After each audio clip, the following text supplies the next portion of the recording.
I'd like to share with you today a very particular technique that I use when responding on message boards that has helped me become a better writer and to write more consistently, as well as better understand my audience. Now, this particular technique is not for everybody, but it works for me because I find that message boards like Reddit and Facebook groups and stuff, those communities give me a chance to interact with actual humans that may not be on my newsletter list but who have expressed a specific interest in a topic or a particular area.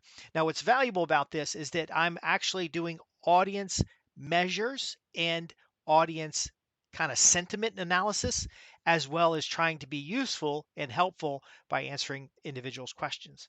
Now, one thing you might notice, and I'll have a little video that will play on the side here, is that I will answer in a not verbose way, but I'll try to answer the question as completely as possible so that my response is the not the final answer, but it is a valued contribution to the conversation. So let me explain. What you'll find on a lot of message boards is you've got three types of people. You've got the type of person that agrees with the poster, the type of person that disagrees, and then the type of person who just doesn't take it seriously. Now, back in the bulletin board systems, back in the day when we used to have message boards that you had to dial into, you wanted to make the very best of your time because only two or three people could be on a message board at a time. And you wanted to make sure that your session was valuable so that you didn't get downrated and have less of time available. So very often when you're participating on Usenet, bulletin board systems, you'd actually get points for valuable contributions and then making the overall library of materials useful. Now, this is a methodology that I picked up a long time ago from some mentors. It is something I did before I was a consistent writer or copywriter, and I found it just extremely valuable because if you are kind of professionally contributing to a community, you tend to be favored in that community. You tend to, you know, I don't want to say get away with things, but ultimately people look forward to your writing. So I'll get a lot of private messages that'll say, "Hey, great, I loved your response to such and such." They'll either ask for more information or uh, they'll just be thankful that I saved them a bunch of time. I didn't give them that, oh, yes, that's the exact answer agreement response. I didn't give them that controversial, oh, well, why don't you show me the sources? None of these trolling responses. It is a legitimate, if I'm going to respond, if I'm going to take the time to answer a question, I'm going to give you a legitimate, maybe 100 words, maybe 200 words, no more than 400 words, but I'm going to give you a legitimate response. I'm not going to tell you to go get information out of my book. I'm not even going to tell you who I am half the time. And so I will participate. Now, why am I doing this? Because it sounds like it takes a lot of effort. So first off, I'm providing the most useful answer. I read the whole thread and I make sure I provide the most useful answer. So when they're judging the thread, they're saying that guy Justin or that username so and so has done a great job. I'm going to give them an upvote. I'm going to and I'm not going for upvotes. I'm not trying to be clever or anything. I'm trying to help people solve problems because again, I'm only doing this in message boards where there's peers where so the benefit of a possible business network relationship. I'm doing this in networks where there's target customers. So I'm trying to understand their needs, desires, wants, all the things I need to do to write good copy. Another thing that I'm doing is I'm making sure that I'm contributing to the conversation so the original poster or the board moderators don't just cut my content. And ultimately, I'm participating as a part of community. So I write no differently than I would in a one-to-one conversation. The only difference is I'm going to give it all to you at once because in a real conversation I might ask questions and interact back and forth. Now today we don't get as much opportunity to do the face-to-face networking and the question and answer dialogue that is in fact more valuable. But again, by providing a longer answer, a more complete answer, an answer that is of value or perceived to be valuable in the community, you gain a little bit of standing in that community. But I'm not writing it for that reason. Okay. I'm not trying to make people happy. I'm trying to solve problems. Now, some people call this a conversation stopper or a thread killer because a lot of folks do like to discuss back and forth about their challenges, concerns, and frustrations. And then some dude comes along and mansplains it. And by the way, this method works for women as well, and just gives a complete, succinct answer. The conversation is done because people got what they needed. And again, I've read the whole thread. I've looked in the backgrounds of the original poster. I've kind of done a little homework. It takes a little bit longer to write posts like this, but here's the most valuable part. Because I'm not promoting my product, because I'm listening carefully to what the person says, because I'm delivering a valuable and useful answer, um, I now have a talking point that I can use in other media. So what else I'll do is I'll have my little 200 word response. It'll be a complete response. It gets a lot of little likes and upvotes, and then I will promote the thread. Now this is important stuff here, folks, because there are times where I'm responding to a guru or somebody who's got way more credibility in that group. And now I'm promoting that individual and helping them get even more credibility. What do you think happens when they notice that I've done this more than once? Now, I'm not targeting them. I'm looking at context more than anything else. I'm not looking for, to reply or to one up the original poster. I want to be complimentary. I want to be valuable, but I want to promote the hell out of it. Because if my answer is the most complete answer in that thread, is the most valuable answer in that thread, if it adds to the conversation and demonstrates the helpfulness of the individuals in the community. And by the way, I'm not the only person that uses this method. I've been moderators on groups. I've been the president of organizations. I've been part of communications teams. I was a SCORE volunteer. SCORE is a Small Business Administration sponsored organization that helps entrepreneurs. I am sincerely trying to help. Now, here's the thing. When somebody goes to the post that's been promoted and they see how nice this person is, very often they join the community. Now, I'm not hurting myself. A lot of people say, "Well, you're letting people pick your brain, and this is the type of answer that you might get paid for consulting to do." Again, because I have all these layers of ulterior motive, and you can call it that. You can call it ulterior motive because I will go in periodically instead of hanging out on the message board. I'll go look for people that have questions that haven't been answered. So maybe there's a question and there's a bunch of these BS responses. Nobody's really addressed the question. I will answer it to the best of my abilities using everything that I would use with a client. But again, most of the time people don't even know who I am. They don't know, you know, I don't have my real name on the board. They don't know who I am. I haven't, disclosed anything about the services that I offer. As far as they're concerned, I'm just a helpful guide along the way. But every post for the last 23 years, I've been putting into a repository, which periodically my little 100-word response to somebody's question can become a 500-word article for my blog. It could be a new item on my newsletter. I have now informed myself of the questions people are asking so that I can more readily respond to their questions in my own media.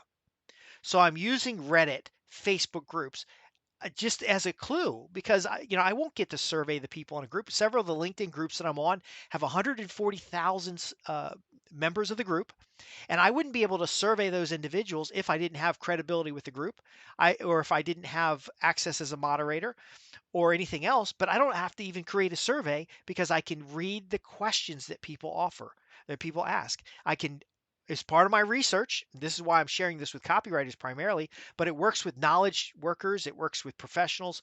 I'm able to query the threads, extract from those threads a series of questions, and then answer those questions either on the board where it's relevant to the individual who asked it. So I'm not answering a 8-year-old question. It doesn't make any sense. But I will answer it in my own repository of content, my research base. And then I may expand that to become a solo email.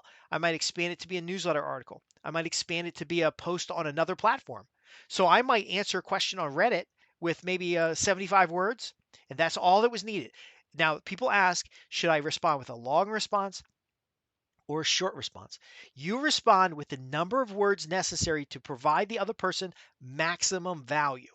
Okay? And then now you don't know everything about their situation, so you got to think about it too. So you don't want to be, answering questions they didn't ask.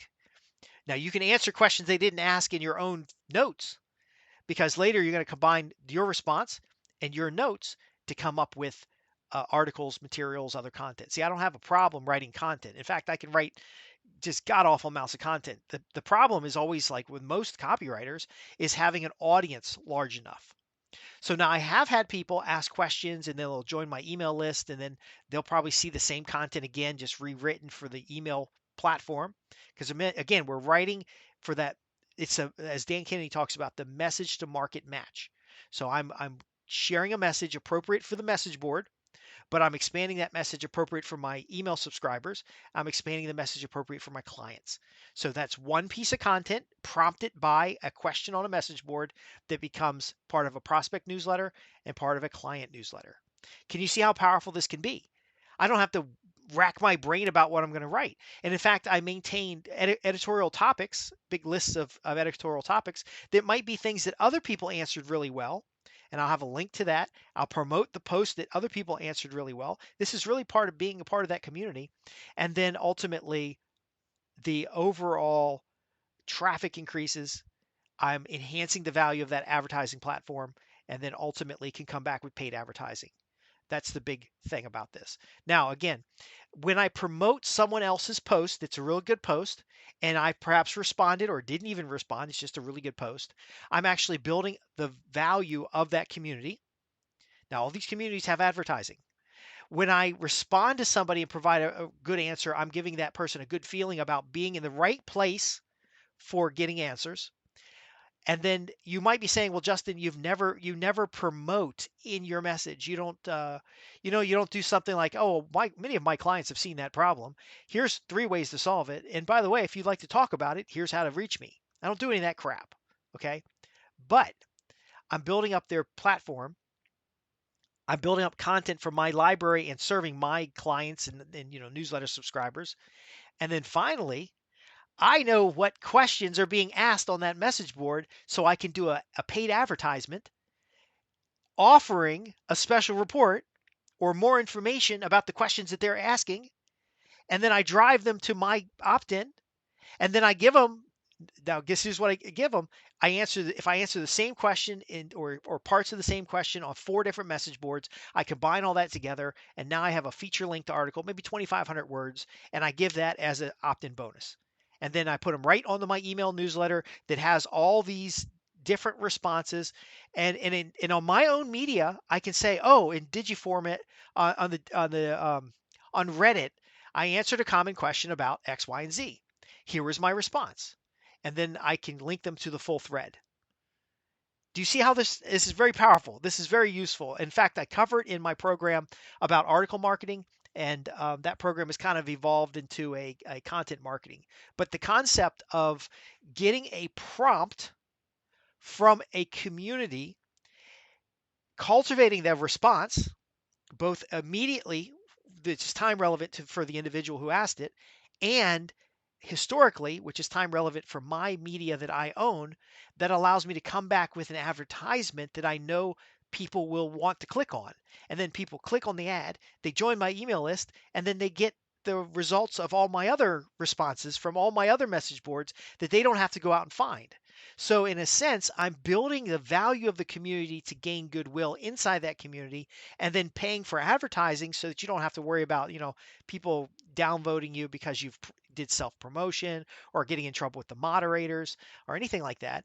And then ultimately, I end up with more leads on my email list, which I can then in my media say, oh, by the way, if you have any questions about this or anything else I cover, be sure to contact us at the website at www.adbriefings.co.uk.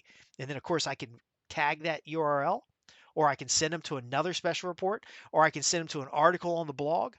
But on my media, I can invite them for a paid consultation. And so it seems a little delayed gratification in the sense of what I get out of this. But again, along that entire path, I'm seen as someone who contributes to the community because I actually do contribute to the community. I'm more likely to get direct messages from individuals who might show their appreciation, which many times I can turn these into testimonials. There's a lot of value in this. Again, I respond with a complete answer. I write a draft for later use, so I might answer 100 words on the message board, but in my own notes, I might write 400 words, 500 words, even 1,000 words. And then I deliver value to that community through both the immediate exchange of answering the original poster's question and the promotion of the original post and coming back later and paying for advertising to then generate leads. Now sometimes I don't pay for the advertising or don't go in and advertise. I've been comped advertising. I've gone in and not advertised on the direct platform, but I learned enough about that audience that I could use pay per click on Google or Bing or some other platform. And then many times I do get residual flow from my profile on that platform, which is a legitimate and welcome place for you to just put a little excerpt about what you do or offer a free report.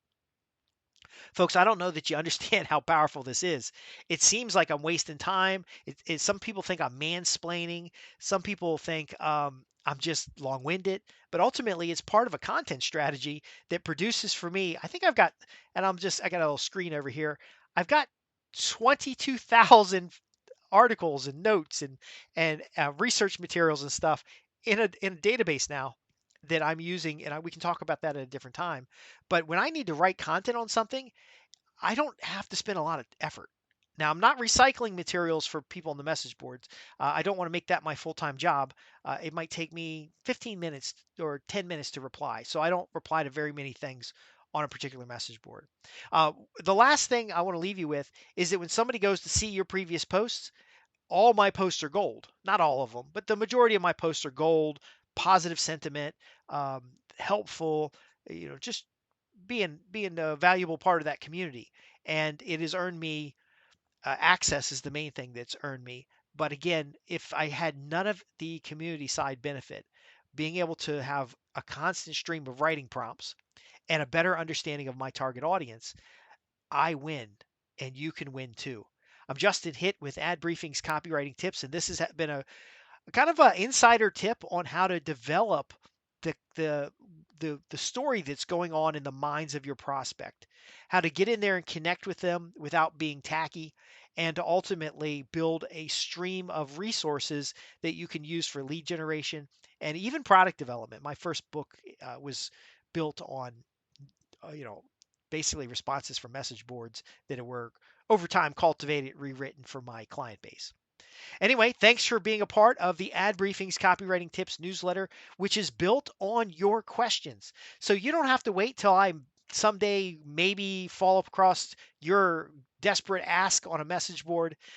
You can ask your questions direct at www.adbriefings.co.uk. Simply go to the contact page. And if you're not already a subscriber, dude, you ought to subscribe because there's a lot of good stuff there.